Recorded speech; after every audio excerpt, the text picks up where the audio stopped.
бір үзім нан. Баяғы бір заманда бай мен кедей көрші өмір сүріпті. Олардың араздығы сондай, бірін-бірі көргісі келмейді екен. Байдың үйі кең, әдемі болыпты. Іші толған алтын мен күміс. Ал кедейдің үйі ағаштан жасалған, төбесін бұтамен жапқан қора екен. Алтын мен күміс төгілі наның әзер тауып жепті.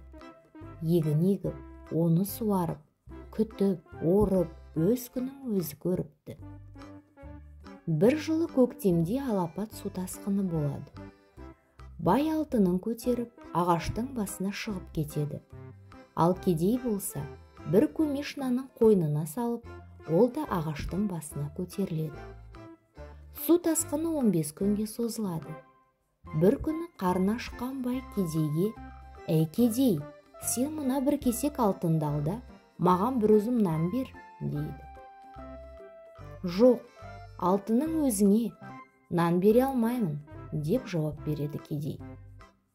Екінші күні бай кедейден тағы да нан сұрайды. «Алтынымның жартысын берейін», дейді ол бұл жол. «Жоқ, бере алмаймын», деп бұл жолы да кедей келіспейді.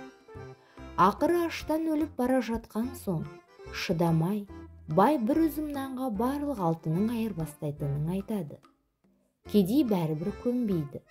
Бойынан күші кеткен бай басы айналып суға құлап кетеді. Ал келесі күні су тоқтап, кедей ағаштың басынан түседі. Халықтың алтын күміс тас екен, арпа бидай ас екен дейтіні осыған орай айтылған екен.